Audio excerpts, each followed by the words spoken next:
queria fazer aqui, primeiramente, antes de começar a aula, um elogio a essa publicação da História da Filosofia de Real. Ela está muito bem feita, né? Muito bem feita. Ele traz os temas bem discutidos, bem refletidos, com textos, com trechos das obras a que ele faz referência. As ideias dele são fundamentadas, então toda leitura que ele faz é fundamentada. É claro que ele faz uma leitura própria da história da filosofia a partir do ponto de vista dele, né? E esse ponto de vista é um ponto de vista que, na modernidade, ele se concentra sobre a teoria do conhecimento, sobre a política. É claro que existe isso também. No final de cada capítulo, ele coloca lá extratos das obras que ele cita durante o texto. E eu acho também uma injustiça os professores fazerem uso dessas obras de Reale e nunca citá-lo, né? Eu vi na internet essa semana, vocês podem até verificar também, vários vídeos sobre a Revolução Científica, e a maioria desses vídeos são baseados na história da filosofia de Reale. Então, professores dando aula não fazem referência a Reale, não dizem que tiraram esses vídeos fizeram esse vídeo com base na leitura que fizeram de Reale, né? Não dizem isso, e colocam lá sem dizer, né? Fazendo esse plágio da obra de Reale. É claro que eu vou trazer aqui outras informações também, informações que eu colhi em mais outros dois livros para auxiliar na aula de hoje, que é esse aqui, Isaac Newton e a Transubstanciação da Alquimia. Vocês podem ver aí na tela pequena, né?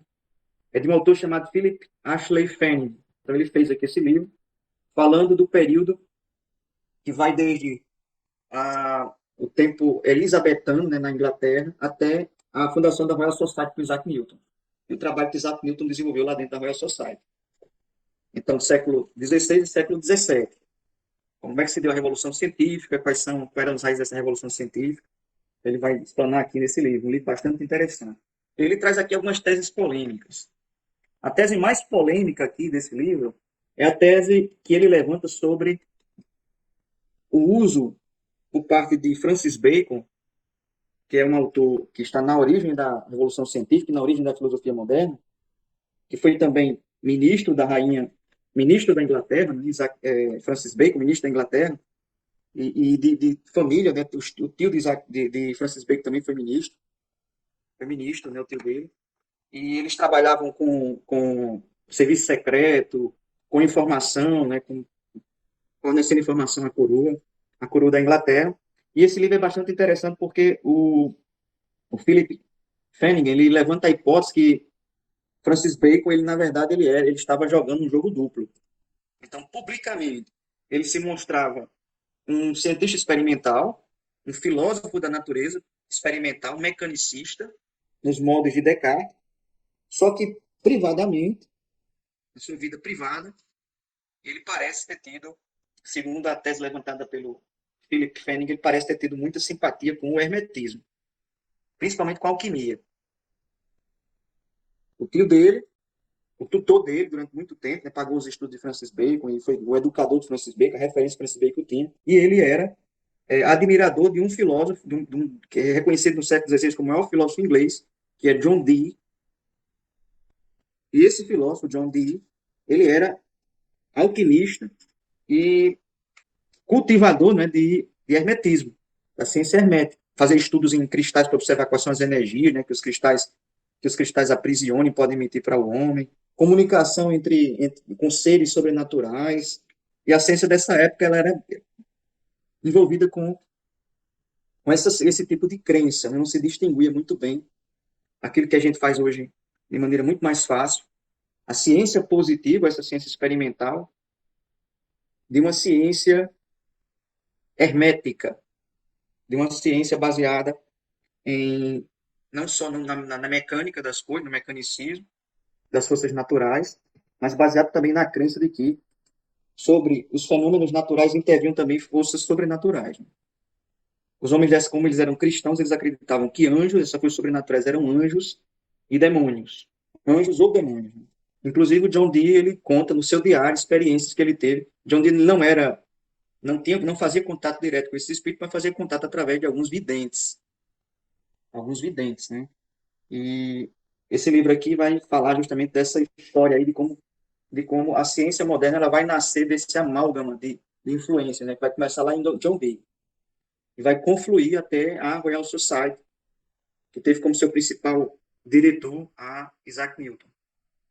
Também era alquimista. Isso aí, sem sombra de dúvidas. Então, a tese mais polêmica desse livro aqui é a tese sobre essas duas faces de Francis Bacon, né? Uma face mecanicista e outra face mística. Uma tese que é apoiada também na publicação póstuma, ou seja, feita depois da morte de Francis Bacon, de um livro em que Francis Bacon ele escreve uma espécie de utopia, né? De utopia de uma sociedade futura na qual ciência e religião elas viviam em harmonia, né? A publicação dessa obra, né, dessa obra hermética, vamos dizer assim, dessa obra, dessa utopia científico-religiosa de Francis Bacon, só aconteceu depois da morte dele, diz o Flanagan aqui. Só aconteceu depois da morte, foi publicado, ele morreu em 1625, e a publicação da Nova Atlântida, que era essa obra dele, foi feita em 1626. Mas as outras teses, sobre, por exemplo, sobre a alquimia de Isaac Newton, a prática alquímica que era feita por Isaac Newton, isso aí é certeza, né? Isso é algo certo. Algo certo. E Isaac Newton é uma figura mais importante do que Francis Bacon na Revolução Científica. Isso porque o método que foi proposto por Isaac Newton é o método, de fato, que a ciência segue. Né? Isaac Newton ele fez, de fato, ciência. Enquanto Francis Bacon ele era um teórico. Ele propôs um método no Novo Organo, né, um livro chamado Novo Organo, que era um livro para substituir o antigo Organo, ou seja, o antigo livro de Aristóteles. Aristóteles escreveu um livro chamado Organo, a gente já conhece, né, sobre... Para vocês verem a importância de se conhecer essas obras de Aristóteles. Né? De toda a tradição posterior, há referências implícitas e explícitas a essas obras de Aristóteles. Nesse caso aqui, uma referência explícita. Né? O próprio título da obra de Francis Bacon, Novo Organo, com o qual ele queria inaugurar uma nova forma de fazer ciência, a ciência de fato, segundo ele, né, que seria a ciência experimental. Só que esse método que ele propõe é um método que não é utilizado pelos cientistas de fato. Né? Nenhum cientista utilizou esse método, nem ele próprio. O método utilizado pelos cientistas é um método, antigo método hipotético dedutivo, que é o método aristotélico. Ou seja, o método que foi proposto lá no Organo. Não no Novo Organo de Francis Bacon, mas lá no Organo. Então, de fato, essa revolução toda não aconteceu como Francis Bacon ele esperava. A mudança de método seguindo o seu próprio método, né? O método de Francis Bacon. Embora, na Revolução Científica, a inspiração filosófica principal da Revolução Científica é Platão. Platão e o neoplatonismo. Em relação à teoria, né? Em relação à sustentação teórica das hipóteses levantadas. Em relação à prática científica, Aristóteles continuou sendo utilizado. Aristóteles era defensor de um princípio, que depois nós vamos ver também espelhado lá nos empiristas, que é o seguinte: nada há no intelecto que antes não tenha passado pelos sentidos, a não ser o intelecto e suas leis. Então, nada, ou seja, não há nenhuma ideia, nenhuma percepção, nenhum conhecimento que seja produzido que não dependa dos sentidos. Então, esse tipo de observação é uma característica, é uma frase, né, vamos dizer assim, que define o modo de fazer ciência dessa época da Revolução Científica. Isso é aristotélico, não platônico. Em relação à inspiração filosófica, a Revolução Científica deve a Platão e muito, principalmente a Platão, principalmente ao neoplatonismo, deve aos autores ligados a Platão e ao neoplatonismo, principalmente pela matematização que aconteceu também nessa época. Por quê? Porque esses autores eles acreditavam que a natureza, ela de alguma forma, ela poderia ser traduzida em uma linguagem matemática. Galileu chega a expressar isso explicitamente e Descartes da mesma forma, né? Do mesmo modo. Ele expressa também essa ideia, ele tem essas crenças. Né? Então, Isaac Newton também teria essa crença. Isso foi redimensionado posteriormente. Se vocês quiserem ter experiência com o redimensionamento posterior da interpretação que é dada à física e à ciência, eu aconselho a leitura desse livro aqui, ó, O Enigma Quântico, de Wolfgang Schmidt. O Enigma Quântico. Então, nesse livrinho aqui, um livro popular, um livro escrito em linguagem popular para ser entendido pelos leigos, não por especialistas, o Wolfgang Schmidt ele vai explicar. Ele vai explicar a ciência, a física, né, que é a ciência que a gente vai tratar hoje, e ele vai mostrar os desdobramentos da física, inclusive da física mais contemporânea, nossa, né, da física ultimamente descoberta, né, que é envolvida com a questão da física quântica. Ele vai falar aqui em uma linguagem bem popular nesse livro aqui, vai falar sobre isso, para a gente entender. E uma coisa que ele vai dizer, que nessa época os autores não entendiam, mas hoje isso é bem compreendido por todo mundo, é que existe uma diferença entre os objetos do mundo da vida, como o Russell chamava, né, os objetos concretos da nossa experiência, da nossa experiência perceptiva, e os objetos físicos. Há uma diferença entre essas duas coisas. Porque quando nós falamos de objeto da experiência concreta, nós estamos falando de objetos da vida, os objetos do mundo da vida, nós estamos falando de coisas com as quais nós entramos em contato, através dos nossos sentidos, da nossa percepção. Entramos em contato direto. E quando nós falamos de objetos físicos, nós falamos de objetos que às vezes têm alguma conexão com objetos concretos, mas eles são traduzidos em uma linguagem física, ou seja, uma linguagem mensurável, que não se encontra propriamente na natureza, mas é fruto de uma representação que nós fazemos das coisas. Por exemplo, quando você diz que alguém está com 30 graus, 37 graus de temperatura, o que é que você quer dizer com isso? Você quer dizer que a temperatura média do corpo dessa pessoa, ela é a mesma daquela temperatura que é registrada por um instrumento que nós chamamos de termômetro. Ou seja, há um instrumento aí que é intermediário para a leitura desse corpo. Ou seja, eu não estou lendo o corpo diretamente, eu estou lendo o corpo instrumentalmente, através de um termômetro. Mas o corpo ele não possui 37 graus nele, isso foi uma convenção que foi criada. Então, alguém criou essa convenção dos graus Celsius, determinou que a 0 graus a partir da água, né, determinando que a 0 graus a água ela congelada no nível do mar e a 100 graus ela vivia. E aí foi estipulado essa variação de graus. Né? Alguém então criou essa convenção e a gente continua aplicando essa convenção. Só que, de fato, o corpo não tem 37 graus. Isso é uma medida, né? Uma referência de medida que nós aplicamos aos corpos. Então, há diferença desse corpo que eu percebo, que eu toco, que eu cheiro, desse corpo que eu percebo diretamente, o corpo concreto, corpo real, e o corpo físico, que é o corpo que tem um determinado peso, sei lá, que tem 72 quilos, que tem 37 graus, que mede 1,68 m. Então, há uma diferença entre essas duas coisas. Por quê? Porque esse corpo físico aí, esse corpo mensurável, ele é uma criação. Ou seja, ele é uma criação. Que às vezes tem referência com corpos reais, às vezes não. Nesse caso aí tem uma referência com corpo real. Pode ter uma referência com corpo real, né? Com alguém que mede 1,68 m, que pesa 72 quilos e está agora com 37 graus de temperatura de corporal. Mas a física também pode ter alguns objetos físicos que não têm correspondência alguma com coisas reais, com corpos reais. E objetos que são pensados fisicamente, mas que de fato a gente não sabe se há qualquer correlação com objetos reais. Esse período aí da Revolução Científica se estende por mais de um século. Então, convencionou chamar esse período aí de período da Revolução Científica. Lembre que tudo isso são convenções. As pessoas dessa época não baixavam, não sabiam que estavam vivendo nesse período, né? com esse nome. São nomes que são dados posteriormente a períodos históricos anteriores. Né? Então, é esse período aí que se estende desde a publicação de um livro de Nicolau Copérnico, foi publicado em 1543, como vocês estão vendo aí. O livro se chama De Revolutionibus, sobre as revoluções. O nome do texto seria Sobre as Revoluções dos Corpos Celestes. Né? Foi publicado em 1543, no qual Copérnico ele defende a teoria do heliocentrismo. Heliocentrismo. Ou seja, traduzindo em miúdos, né? A teoria de que é a Terra que gira em torno do Sol e não o contrário. Quer dizer, isso é o que a gente diz hoje, né? Quando a gente vai traduzir o que significa a teoria heliocêntrica. Mas para Copérnico, a teoria heliocêntrica significa um pouco mais do que isso. Para Copérnico, o heliocentrismo significava um modo, um esquema de representação do cosmos que tinha o Sol ao centro e uma série de esferas girando em torno desse centro que era o Sol. Então, o modelo anterior ao modelo de Nicolau Copérnico é o modelo geocêntrico, que foi defendido por Ptolomeu e por Aristóteles. Colocava lá a Terra como centro do universo. O modelo geocêntrico é baseado em alguns experimentos também, experimentos diretos, né? Experimento perceptivo direto. Por exemplo, você sabe que se a gente acordar cedo e olhar para o horizonte, a gente vai ver o Sol nascendo no horizonte.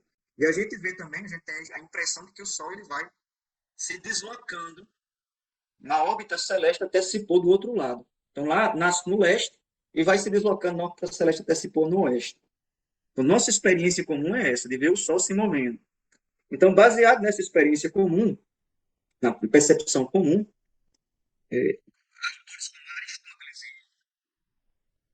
defendiam, né, que esse modelo geocêntrico, que a Terra seria o centro do movimento das estrelas, incluindo o Sol, a Lua e os outros planetas. Então, ao redor da Terra, porque essa é a experiência que, de fato, a experiência mais direta que nós fazemos, A experiência de estar num centro de referência e de olhar para o céu e ver o movimento dos astros.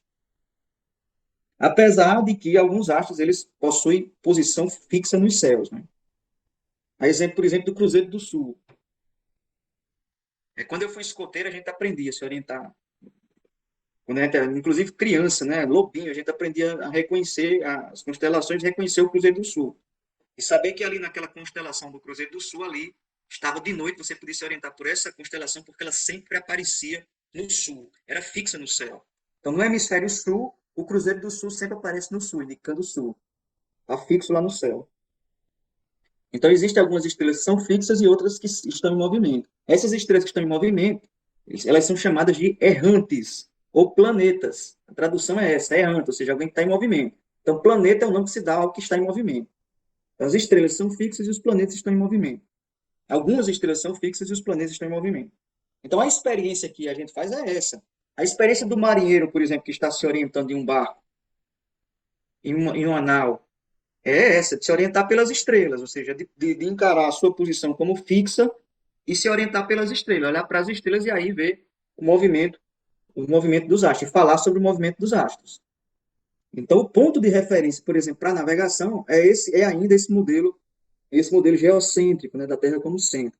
E o Copérnico ele defendia um modelo diferente, defendia um modelo que enxergava o Sol como centro do universo. Isso não era só do sistema solar, não.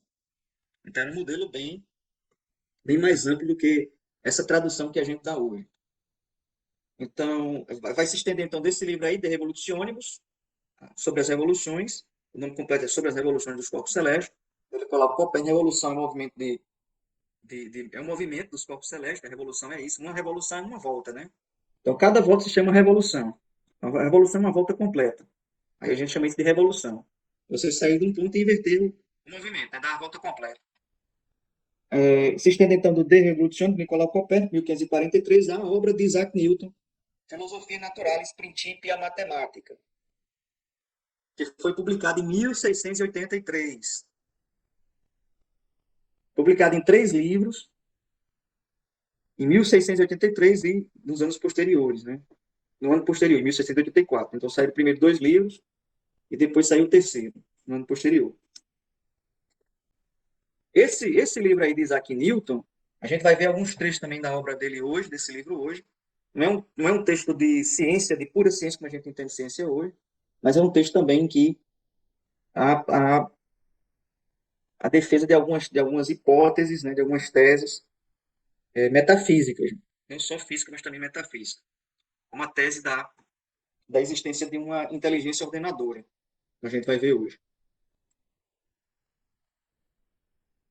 Então, nesse período aí, o período da Revolução Científica, a gente chama esse período de Revolução Científica porque, de fato, foi uma revolução completa da maneira de enxergar o mundo. Houve uma mudança do modo como os homens dessa época, ou seja, do século XVI a XVII, eles viam o mundo. Então, algo semelhante ao que está ocorrendo hoje conosco, né? Nessa era da informática. O mundo mudou muito. Alguns de nós aqui, certamente eu, porque eu vivi nesse período, eu testemunhei o nascimento do uso dos computadores. Quando os computadores começaram a ser usados em larga escala. Antes era restrita a empresas, eram supercomputadores muito grandes, depois esses computadores começaram a ser utilizados em larga escala. E hoje, depois da década de 90, as pessoas já vêm nascendo dentro de uma sociedade em que ela é marcada pela utilização de redes sociais, que não existiam antes da década de 90. Redes sociais não existiam antes dessa época.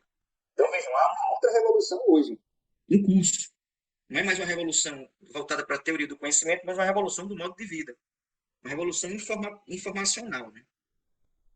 Vinculada ao uso de computadores de inteligência artificial. E nessa época aqui, século XVI e XVII, os homens também viviam, e as mulheres nessa época viveram uma revolução, uma mudança de perspectiva do modo de encarar o mundo, de entender o mundo. Então, há uma mudança da imagem de mundo, porque a imagem anterior do mundo, defendida por Aristóteles e Ptolomeu, o geocentrismo, era uma imagem de mundo construída a partir da figura do homem, que colocava o homem como o centro da criação, o centro do mundo. Então, todo o universo era descrito a partir da centralidade do homem. E com a mudança da imagem do mundo, o homem deixa de ser o centro, porque se percebe que o universo é muito mais extenso do que se imaginava, é muito maior do que se imaginava. E o planeta Terra é apenas uma pequena porção dessa grandeza, muito pequenininha mesmo, né? É um grão de areia numa praia, né? Existe mais estrelas do que grão de areia, na verdade, mas é para a gente entender a proporção da mudança, não é? Então, a Terra passa a ser um entre outros corpos celestes. Então, é uma mudança da imagem de mundo e uma mudança também da imagem de homem. Porque se antes o homem era encarado o centro da criação, toda a criação havia sido feita para o homem, a perspectiva, ela, de certa forma, continua sendo essa aí, mas ela muda drasticamente, porque os homens dessa época eles começam a entender que esse planeta não é. Esse planeta é uma parte mínima desse cosmos existente, e o homem é uma parte mínima desse planeta, né? De formas de vida que existem aí nesse planeta. Então, a gente depois vai entender como é que vai acontecer isso aqui, principalmente com a física, com a proposta da filosofia natural ou da física galileiana, de Galileu. Então, caem os pilares da cosmologia aristotélico-ptolomaica e, com eles, outros aspectos da filosofia de Aristóteles. Porque o que acontece aqui, pessoal, nessa época? É muito fácil de entender. Quem era a grande autoridade da ciência até essa época? Aristóteles. Era a grande autoridade científica. Era Aristóteles. Que não só era um filósofo, como Platão, mas também era um cientista natural, um biólogo. Por exemplo, existem tratados de Aristóteles sobre a fisiologia dos fetos, né? Em referência a animais. Ele pesquisou isso e escreveu manuais sobre isso, um livro que até hoje são. Claro que existem alguns traços aí que já são superados, mas até hoje ainda são válidos muitas das observações que Aristóteles fez nessa época, escrever esses tratados de biologia. Mas caindo a física aristotélica ptolomaica, definida por Aristóteles, quando se vê que, de fato, a Terra não de uma certa forma, o centro do universo, depois a gente vai ainda falar sobre isso. Então, mudando o ponto de vista anterior, que colocava a Terra como centro do universo, a mudança desse ponto de vista faz com que os homens comecem a encarar a física aristotélica como errada, faz com que os homens, os sábios, os filósofos, os cientistas naturais dessa época, os matemáticos, os teólogos, os profissionais liberais, eles comecem a encarar a física de Aristóteles como contendo argumentações falsas, contendo indícios falsos de como seriam as coisas naturais, como seria o mundo natural. E se a física aristotélica ela é falsa nesses aspectos, por que acreditar no resto da filosofia de Aristóteles? Então, se a física dele é falsa, se deduz daí que o restante da filosofia de Aristóteles também pode ser falsa. Então, se rui a autoridade de Aristóteles em relação à filosofia natural, e com ela uma ruína também da autoridade de Aristóteles sobre outros assuntos. Veja que coisa interessante aqui, que acontece aqui, né? Então, cai a física, que é um aspecto da filosofia de Aristóteles, rui, e com a ruína da física vem a ruína do sistema da crença no sistema aristotélico, da confiança no sistema aristotélico como um todo. Então, muda não só a imagem, vou voltar aqui um pouco, muda não só a imagem do mundo, mas a imagem do homem e da ciência. A gente vai ver isso aí agora, daqui a pouco. Então, um dos pontos centrais dessa revolução científica é esse aqui. Copérnico tira a Terra do centro do universo e, com ela, tirando a Terra do centro do universo, tira também o homem. Vocês depois, quando forem estudar a filosofia moderna, vão estudar um autor chamado Immanuel Kant, todo mundo já ouviu falar, né, que é um autor bastante, uma referência clássica da história da filosofia moderna. Posteriormente, na história da filosofia 6, vocês vão estudar Kant, não comigo, com Derrida.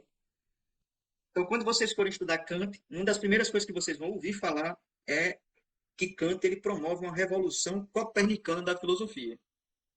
Então, de maneira muito semelhante ao que Copérnico fez na física, Kant faz uma revolução na filosofia, quanto à teoria do conhecimento. Por quê? Porque, enquanto que a teoria do conhecimento, até Kant, ela é baseada na contraposição entre sujeito e objeto, tendo como ponto de referência principalmente os objetos. Então, alguém dizia que algo era verdadeiro ou falso a partir da observação que ele fazia dos objetos. Então, é o objeto da ciência o ponto de referência principal a partir do qual alguém pode dizer que algo é verdadeiro ou falso. São as coisas. O ponto de referência principal de qualquer conhecimento são as coisas conhecidas. Tradicionalmente, até Kant. Com Kant há uma revolução dessa perspectiva, porque aí o ponto fundamental passa a ser o sujeito do conhecimento, não mais os objetos. passa a ser os sujeitos. E há uma amálgama dessa revolução científica aqui com essa nova teoria que Kant vai chamar de revolução copernicana da filosofia. Mas o que é que Copérnico fez? Copérnico tirou a Terra do centro e colocou o Sol, ou seja, mudou a perspectiva. Kant vai fazer a mesma coisa, vai tirar o objeto do centro e vai colocar o sujeito. Vai mudar a perspectiva. Quer dizer, vai fazer a mesma coisa, vai fazer algo análogo em relação à teoria do conhecimento. É o que Copérnico fez aqui em relação à física. Então, Copérnico, evidentemente, é um autor anterior a Galileu. Então, depois da Revolução Científica, a imagem, um segundo traço definidor da Revolução Científica é essa aqui, a imagem da ciência muda. Ou seja, não só a imagem do mundo muda, o mundo é tirado do centro e se coloca o Sol, mas a imagem da ciência também muda.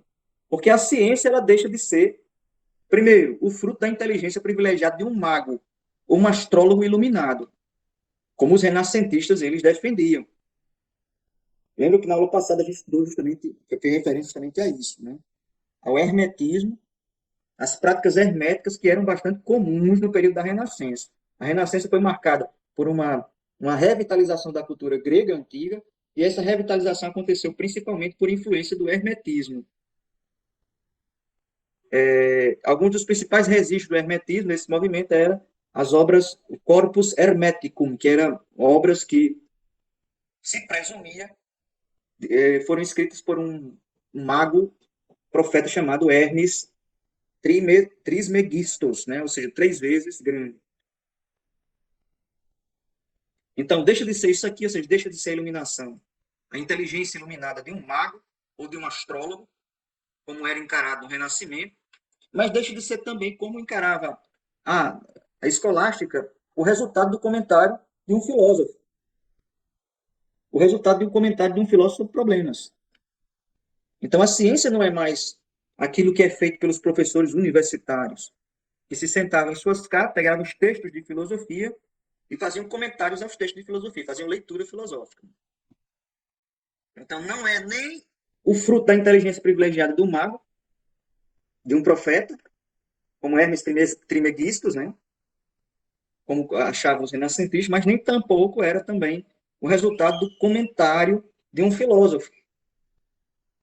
Então, estava lá na sua cátedra, Tomás de Aquino, Duns Scotus, sentavam nas suas cátedras e comentavam textos de filosofia. E isso aí era a ciência da época. Então, não é mais isso. A ciência deixa de ser essas duas coisas. Então, há um rompimento com a escolástica, mas há também um rompimento com uma tradição que foi inaugurada aí no período do Renascimento. Uma tradição hermética que deixou, inclusive, marcas até hoje. Né? Então, lembrem aí ao que eu me referi na semana passada, lá na Catedral de Siena, quando você entra na catedral, no chão, há um mosaico, né, que é dedicado a Hermes Trismegistus, né? E se diz lá nesse mosaico, tão antigo quanto Moisés, né? Contemporâneo de Moisés. Depois isso foi provado falso, né? Foi provado que essas aproximações históricas do corpus hermético aos textos mosaicos lá do Antigo Testamento eram falsas, porque o corpus hermético era do século II, III depois de Cristo. Né? Foi provado por alguns estudiosos, filólogos, e uma tese que foi defendida por um filólogo protestante chamado Isaac Casaubon, que publicou um escrito em 1614, no qual ele criticava essas ideias. Né? Ele criticava as ideias e mostrava, provava, que o corpus hermético, na verdade, era do século II ou III depois de Cristo, não era tão antigo quanto se imaginava. Quando, inclusive, alguns cristãos, como Lactâncio e Agostinho, imaginavam. Mas o que é que a ciência é? Se a ciência não é mais o conhecimento que provém de uma mente iluminada de um mago, de um astrólogo, de um profeta, nem tampouco o comentário a um filósofo sobre alguns problemas, né? O que é que a ciência é, então? A ciência se transforma em quê? A ciência é isso aqui. Ela progressivamente é um conhecimento que é fruto de hipóteses, se cria hipóteses, se observa fenômenos, e se tenta explicar esse fenômeno criando hipóteses, e depois se submete essas hipóteses a provas. Então, progressivamente é fruto de hipóteses que são submetidas à prova por experiências sensatas e demonstrações necessárias. Então, essas duas locuções aqui são bastante importantes para a gente entender depois da Revolução Científica. E foram defendidas ipsis literis por Galileu. A ciência deve ser baseada em experiências sensatas, ou seja, experiências sensíveis, experiências que têm como ponto de partida o uso dos sentidos, a visão, a audição, o olfato, o tato, o paladar, ou demonstrações necessárias, demonstrações que mostram a absurdidade de se pensar diferente. Então, de alguma forma, com essa terminologia de demonstrações necessárias, se continua ainda dando muito espaço ao uso da lógica na análise dos argumentos, né? O uso da lógica. Demonstração necessária é demonstração puramente lógica. Experiência sensata é experiência feita de fato, né? Feita a partir do uso dos sentidos. Então, são do que a gente chama de experimento mesmo. Agora, demonstração necessária é demonstração lógica. Então, é o uso da lógica para tentar provar a absurdidade de alguma coisa. Ou a sua necessidade. Ou a absurdidade ou a sua necessidade. Então, não é também que há um completo rompimento com o que vem sendo feito anteriormente, porque essa, essa, esse segundo, essa segunda, esse segundo modo de procedimento, as demonstrações necessárias, a gente sabe bem disso, porque nós estudamos o organo, né, nas disciplinas de lógica, de dialética, de retórica e de lógica. Então, essas demonstrações necessárias, elas fazem parte da tradição anterior, também da tradição anterior. Então, esse novo método, essa nova forma da ciência se apresentada, esse novo método, ele é baseado nisso aqui. Por isso a gente chama de método hipotético dedutivo. Por que é hipotético dedutivo?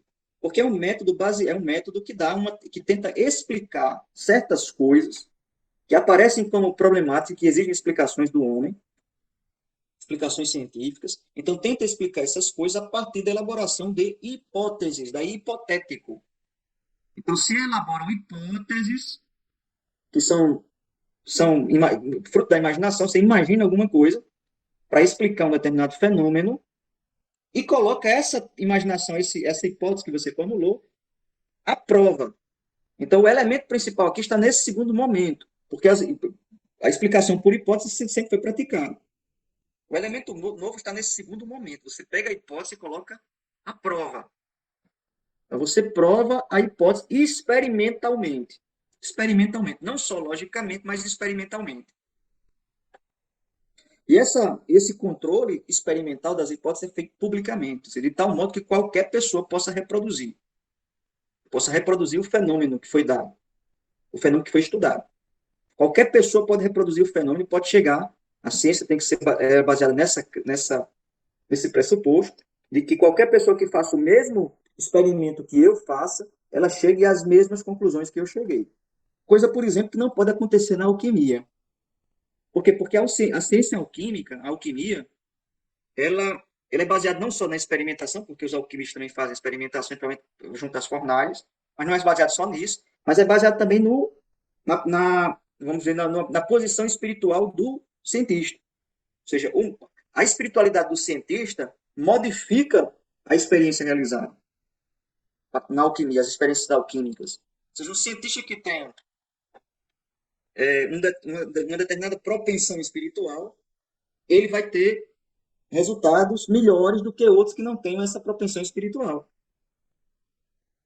Então, o cientista ele precisa, de alguma forma, o alquimista, o cientista hermético, ele precisa, de alguma forma, ser um iluminado. Isso não significa só que ele tem conhecimento das coisas, mas que ele também é agraciado por forças sobrenaturais que permitem com que ele tenha determinados resultados nos experimentos que pratica. Então, esse tipo de mentalidade que diz que a experiência ela não só depende da objetividade das coisas realizadas, das ações feitas, mas também da subjetividade de quem faz, esse tipo de entendimento, ele muda no método científico, nesse método científico da revolução científica, nesse método científico experimental. Por quê? Porque o resultado do experimento deve ser independente da subjetividade de quem o realiza.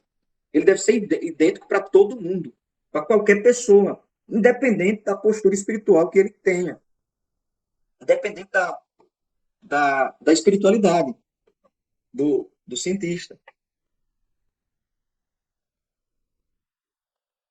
Então, um filósofo contemporâneo nosso, né, morreu faz pouco tempo, Karl Popper, morreu no século passado, Karl Popper, ele fala também desse método, ele olha para a história da ciência, ele chama esse método hipotético dedutivo, é um dos que batiza esse método com esse nome.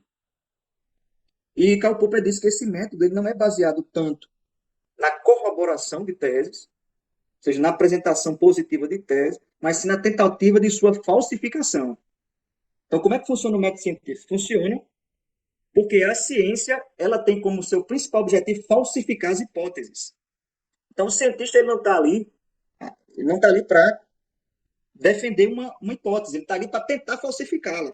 E nesse processo de tentativa de falsificação da hipótese, é que ele vai obter a confirmação ou menos de sua hipótese. E por que, pessoal, isso é assim? Isso é assim porque o método científico experimental é baseado em processos indutivos. E a única forma de lidar com processos indutivos é essa. Não de tentar corroborar, de tentar dizer que a hipótese é correta, é verdadeira, mas sim de tentar falsificar a hipótese. Imagine o seguinte, imagine uma determinada hipótese, uma hipótese qualquer. Por exemplo, a hipótese de que a Terra ela, ela, é, ela não se movimenta, ela é fixa, e que o Sol é que gira em torno da Terra. Imagine essa hipótese. Então você levanta vários argumentos para defender essa hipótese. Você levanta 1000 argumentos para defender essa hipótese. Por exemplo, você levanta o argumento, você sempre vê o Sol se movendo no céu. Você vê o Sol nascer e se pôr do outro lado. Você vê o movimento do Sol. Você não vê o movimento da Terra, você vê sim o Sol se movendo. Então você diz, é o Sol que está se movendo, não é a Terra. Isso aí é um argumento. Você diz também, se a Terra se movesse, então significa que quando eu dou um salto, eu deveria não cair no mesmo ponto, deveria cair em outro ponto, porque a Terra está em movimento, então quando eu saltasse, eu deveria cair em outro ponto. Ou quando eu tirasse um objeto de uma determinada altura, esse objeto ele não deveria cair de maneira retilínea, mas deveria se mover, porque a Terra está em movimento e deveria cair em outro ponto, não no ponto retilíneo lá no qual eu lancei o objeto lá de cima, de uma determinada altura. Então, outro argumento. E eu vou aí construindo argumentos, para falar da imobilidade da Terra. Só que aparece um argumento, eu construí 1000 argumentos. Então, eu tenho 1000 argumentos que corroboram minha tese, de que a Terra é imóvel. Só que aparece um argumento só que destrói com essa minha tese. Por exemplo, o argumento de que se você olhar pela luneta, você colocar lá a luneta e olhar por ela, você vai ver que as luas de Júpiter, elas giram em torno de Júpiter. E não em torno da Terra. E que Júpiter também tem luas, como a Terra tem luas. Então, de que a Terra não é o único corpo celeste no qual que possui outros corpos celestes girando em torno de si. Ou então você vai ver também, por exemplo, observando o movimento dos outros corpos celestes, que outros corpos celestes eles giram em torno do Sol. Então, por que a Terra também não faria esse giro em torno do Sol? Então, vamos lá, você levantou 1000 hipóteses, 1000 argumentos que dizem que comprovam que a Terra é imóvel. E você descobriu um argumento que comprova o contrário. Ora, se você descobrir um argumento que comprova o contrário, sua tese cai. Ou seja, a força dos argumentos contrários são muito mais fortes. São muito mais fortes. Então, mesmo que você descubra 1000 argumentos que comprovam uma hipótese, mesmo assim, essa hipótese, você não pode dizer que essa hipótese está absolutamente demonstrada, ou seja, que ela é verdadeira de uma vez por todas. Porque sempre pode acontecer de aparecer um único contra-argumento que derrube sua hipótese. Então, veja, isso aí se chama força do contra-argumento. Justamente Karl Popper diz, a ciência ela não funciona pela força dos argumentos favoráveis a uma determinada hipótese. Ela funciona buscando argumentos contrários à hipótese. E veja que coisa. Se eu tivesse descoberto esse argumento aí de Galileu, temporalmente, né, determinando temporalmente, se eu tivesse descoberto cedo, eu não precisava ter descoberto mais 1000 argumentos para provar a imobilidade da Terra. Então, vamos lá, eu descobri um argumento que provava a imobilidade da Terra. E logo, minha segunda experiência me deu um argumento contrário, pronto, destruir a teoria. Então, a teoria ela depende também da sorte que o pesquisador tem de descobrir contra-argumentos. Então, não pode ser uma teoria corroborativa, porque a corroboração nunca me dá uma certeza. Agora, quando eu encontro um contra-argumento, ou seja, um argumento que destrói a minha hipótese, isso aí me dá certeza que minha hipótese é falsa. Então, a ciência ela não funciona centrada na corroboração, ela funciona centrada na falsificação. Ou seja, o espírito científico é o espírito de tentar falsificar suas hipóteses, de querer falsificar suas hipóteses. Então, esse é o espírito verdadeiro, o espírito científico dessa época. Então, você só pode dizer que uma determinada hipótese ela é verdadeira até o momento em que não aparecer contra-argumentos experimentais, é claro, contra-argumentos evidentes, né, contra essa hipótese que você está sustentando. Porque no momento em que aparece um único contra-argumento, sua hipótese ela cai, ela falha. Então, vejam, esse método aqui científico é um método que ele pede provas e contraprovas continuamente. Esse método nunca para, você nunca pode estacionar nesse método. Porque quando a sua hipótese ela resiste à falsificação, e assim ela ganha força, porque está resistindo à falsificação, isso não significa que ela seja verdadeira. Por quê? Porque pode acontecer e aparecer a qualquer momento um novo experimento que falsifica a sua hipótese. Aí você diz, ah, mas minha hipótese tem 1000 argumentos favoráveis, só um contra. Mas se for uma hipótese experimental, aquele argumento experimental contrário derruba a sua hipótese. Os 1000 argumentos não valem nada diante dele, ele vale mais do que qualquer outro argumento. Então a ciência funciona dessa forma. Veja que coisa, vejam que coisa. Como se você dissesse assim, você dissesse a um amigo seu, né? João, que é meu amigo, sempre fala a verdade. Pronto, essa é a sua hipótese. Como é que você corrobora isso? Você corrobora isso vendo situações em que ele disse a verdade. Então ele disse a verdade em 2000 situações. Então você tem 2000 argumentos para dizer que ele sempre diz a verdade. Mas aí, em um dia, ele disse uma mentira.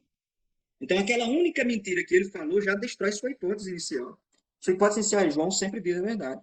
Ele disse 2000 vezes a verdade. Mas uma vez disse a mentira. Então, sua hipótese está destruída. Então, você tem que remodelar sua hipótese e apresentar de outra forma. Então, você não vai dizer João diz sempre a verdade. Você pode dizer a seguinte hipótese: João diz a verdade na maioria das vezes. Aí é mais difícil de derrubar sua tese. Porque para provar o contrário, você tem que provar que ele fala mais falsidade do que verdade.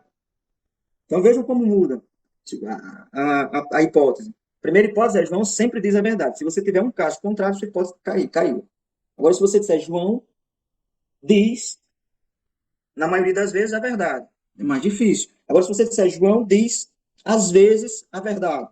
Mais difícil ainda de provar a falsidade dessa tese. Então, veja, a maneira como você articula também a tese, ela vai mudar a sua potência argumentativa, a sua força de argumentação. Mas vamos continuar aqui. Então, o método científico é um processo longo e é um processo muito tortuoso. Tortuoso por quê? Por esses motivos aí que eu aleguei para vocês. Imagine aí, você está numa direção, comprovando a hipótese, achando que a hipótese é muito boa, muito sustentável, porque você fez 1000 experimentos e todos deram certo. Aí você faz um outro experimento e esse único experimento dá errado e destrói sua hipótese. Depois de 1000, você faz um que destruiu sua hipótese. Aí você começa a pensar, ora, se eu tivesse feito esse experimento lá no início, eu não teria perdido tanto tempo. Eu já teria falsificado minha hipótese e começado de novo para procurar outro caminho de solução para esse problema. Então, é um caminho tortuoso. Você vai lá seguindo e às vezes você se dá conta, você é o cientista, eu digo, né? O cientista se dá conta de que o caminho que ele vinha seguindo é falso. Depois de muito esforço, né? Então, não só por isso, mas porque também a ciência experimental ela não é pura, ela não nasce de algo puro, ela nasce de uma mistura amálgama completa nessa época aí cultural, entre hermetismo, escolástica, filosofia aristotélica, filosofia platônica, mecanicismo, mística, ocultismo. Então, nasce desse amálgama de tradições, né? E tem influência de todas essas tradições. Então, é um processo longo e tortuoso no qual essa nova mentalidade encontra misturas. Astrologia, hermetismo, alquimia, cabala, são típicas do Renascimento, não são típicas da Idade Média, como erroneamente algumas pessoas às vezes ficam dizendo, a Idade Média é a época das trevas, a época da alquimia, do hermetismo, da astrologia. Falso. Esse tipo de coisa, astrologia, hermetismo, alquimia, cabala, isso é renascentista, século XIV, século XV, e não da Idade Média. Como eu já vi também muita gente dizendo assim, a Inquisição é um fenômeno medieval. Não é, é um fenômeno moderno. Inquisição é moderna. Existia um processo chamado inquisitório, mas era um processo completamente diferente do que a gente encontra, o que a gente chama de inquisição na modernidade, que é um movimento que é feito justamente para tentar discutir essas ideias que surgiram na Renascença, as ideias misturadas com o hermetismo, com a reforma protestante do século desse século, do século XV, século XVI em diante, né?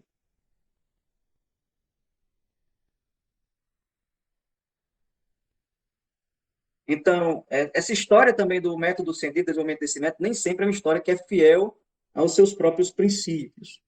Como, por exemplo, Galileu dizia aí, a gente depois vai ver, que toda a ciência, a nova ciência deve ser baseada ou em experiências sensatas ou em demonstrações necessárias. Mas os cientistas que cultuavam essa ciência, a exemplo de Isaac Newton, a exemplo de Boyle e muitos outros, né, dessa época, eles não praticavam só experiências, uma ciência baseada em experiências sensatas e demonstrações necessárias. Existe muito de hermetismo também ligado à sua ciência, de cabala, de alquimia, de metafísica, de escolástica, de aristotelismo ligado à ciência.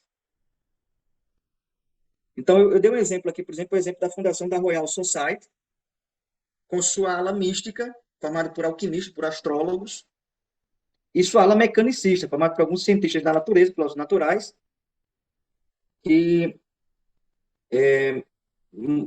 montaram uma verdadeira guerra contra a ala mística. Né? Mas a Royal Society, quando foi fundada, ela tinha cientistas dessas duas vertentes, tanto alquimistas, cabalistas, quiromancistas, quanto também mecanicistas. Né? Quem quiser se aprofundar mais sobre isso, pode ler lá o livro que eu já citei, do Philip Ashley Fanning, Isaac Newton e a transmutação da alquimia.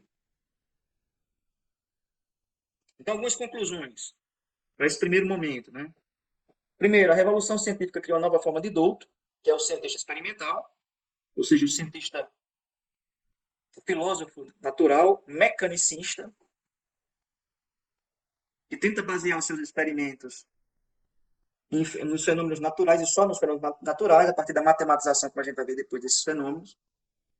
Nessa época também há uma união entre ciência e técnica, porque a ciência começa a fazer uso de práticas, né, de experimentos, mas também de instrumentos, e há uma alimentação, uma contra-alimentação, né, da técnica e da ciência. A ciência se alimenta de técnica, se alimenta de ciência. A partir de então, o fundamento dessa ciência nova é o experimento, e sua mola propulsora é a dúvida, ou seja, a falsificação das hipóteses, a tentativa de falsificar as hipóteses. Não é a corroboração, mas é a dúvida metódica. E a ciência, né, esse caminho aí da ciência, esse método científico, ele é tornado cada vez mais rigoroso por novos instrumentos de medida. E esses instrumentos de medida cada vez mais precisos, principalmente a partir da aplicação daquilo que vai ser chamado depois criação de Descartes e de Leibniz. Ninguém sabe quem foi que criou primeiro. Parece, inclusive, que os dois criaram ao mesmo tempo, caminhos diferentes, né? Então, com a aplicação do cálculo infinitesimal.